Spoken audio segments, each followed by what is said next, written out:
क्या दुनिया की सबसे खतरनाक समुद्री जंग शुरू होने वाली है? क्या अब तेल के लिए देश सीधे भिड़ने की तैयारी में है? और क्यों यूनाइटेड नेशन में अब अरब देशों की मांग को रूस, चीन और फ्रांस ने रोक दिया? नमस्कार, आप देख रहे हैं न्यूज फीड और मैं शिवम यादव हूं आपके साथ। दुनिया के सबसे अहम तेल रास्तों में से एक हॉर्मुज स्ट्रेट अब पूरी दुनिया की राजनीति का केंद्र बन चुका है। जहां से दुनिया का लगभग 20% तेल गुजरता है, वहीं हालात अब इतने बिगड़ चुके हैं कि शिपिंग लगभग ठप हो गई है और तेल की कीमतें लगातार बढ़ रही हैं।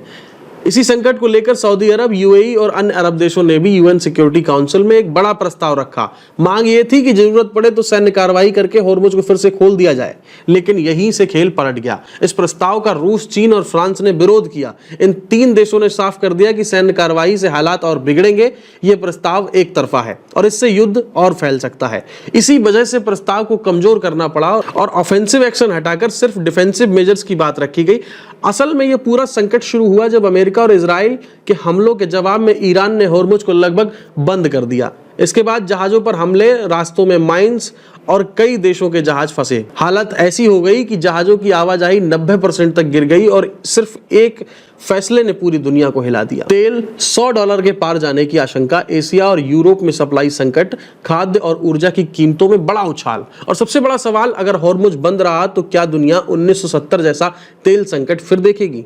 अमेरिका चाहता है कि दूसरे देश मिलकर रास्ता खोलें। यूरोप अभी भी सीधे युद्ध से बचना चाहता है और चीन, रूस साफ तौर पर सैन्य हस्तक्षेप के खिलाफ खड़े हैं। यानी दुनिया दो हिस्सों में बंटती दिख रही है। अब सवाल यही है, क्या यूएन इस संकट को सुलझा पाएगा या दुनिया एक और बड़े युद्ध की तरफ बढ़ रही है? और क्या तेल की कीमतें आम आदमी की जिंदगी को फिर से झकझोर देंगी? आप क्या सोचते हैं, क्या हॉर्मुज को खोलने के लिए सैन्य कार्रवाई सही है या इससे हालात और बिगड़ सकते हैं? कमेंट करके जरूर बताइए। ऐसे ही गहराई वाले और विश्लेषण वाले न्यूज को देखने के लिए हमारे चैनल को फॉलो करना ना भूलें। फिलहाल के लिए इतना ही। आप देख रहे थे न्यूज फीड और मैं शिवम यादव हूं आपके साथ।